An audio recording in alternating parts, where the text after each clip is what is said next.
wabarakatuh. Perkenalkan, nama saya Amanda Nurul Afnur Tafia, NIM 2024 4064 05034. Jadi di sini saya akan menjelaskan tentang tanggung jawab guru dalam mewujudkan pembelajaran berbasis kompetensi. Oke, mari kita simak video selanjutnya. Yang pertama yaitu pengertian pembelajaran berbasis kompetensi. Pembelajaran berbasis kompetensi adalah pendekatan pendidikan yang menekankan pada penguasaan kompetensi tertentu oleh peserta didik. Nah, dalam model ini, pembelajaran difokuskan pada pencapaian keterampilan, pengetahuan, dan sikap yang spesifik yang harus dikuasai oleh siswa sesuai dengan standar yang telah ditentukan.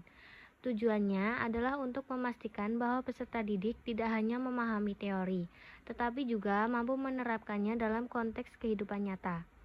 Lalu yang kedua, peran dan tugas guru dalam pembelajaran. Yang pertama, guru sebagai fasilitator.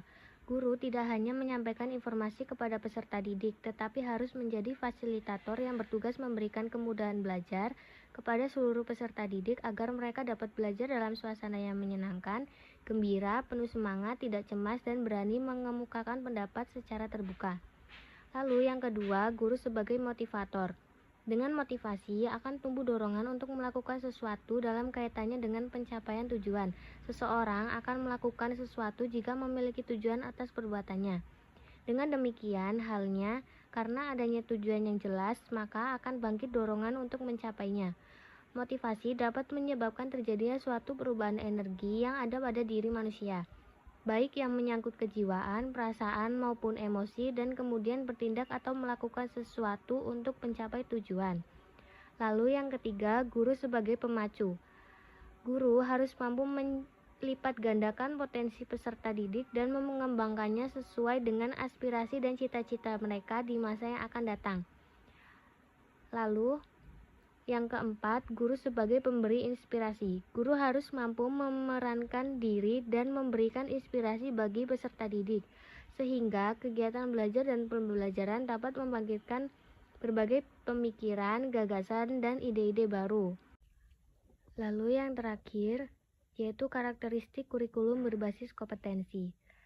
Jadi, kurikulum berbasis kompetensi atau KBK merupakan pendekatan pendidikan yang fokus pada pengembangan kompetensi siswa atau peserta didik dalam bentuk keterampilan, pengetahuan, dan sikap yang terukur dan dapat diaplikasikan dalam kehidupan nyata. Berikut adalah beberapa karakteristik utama dari kurikulum berbasis kompetensi.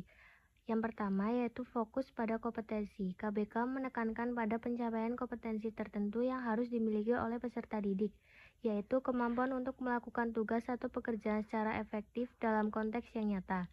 Lalu yang kedua, pembelajaran berorientasi pada hasil. Tujuan utama dari KBK adalah agar peserta didik dapat menguasai kompetensi-kompetensi tertentu yang dibutuhkan dalam dunia kerja maupun kehidupan sehari-hari, bukan hanya memperoleh pengetahuan teoritis. Lalu yang ketiga, pendekatan belajar aktif. Pembelajaran dalam KBK lebih bersifat praktis dan aplikatif, dengan pendekatannya mengutamakan pengalaman langsung, serta mengajak siswa untuk aktif berpartisipasi dalam kegiatan belajar. Lalu yang keempat, penilaian berbasis kinerja. Penilaian dalam KBK tidak hanya dilihat dari hasil ujian atau tes, tetapi juga dari kemampuan siswa dalam melakukan tugas atau pekerjaan yang mencerminkan kompetensi yang telah dipelajari. Lalu yang kelima, penyusunan kurikulum yang fleksibel. Kurikulum ini lebih fleksibel dan dapat disesuaikan dengan kebutuhan serta kondisi peserta didik. Kompetensi yang akan dikuasai disesuaikan dengan tuntutan perkembangan ilmu pengetahuan, teknologi, serta kebutuhan pasar tenaga kerja. Lalu yang keenam, integrasi antar mata pelajaran.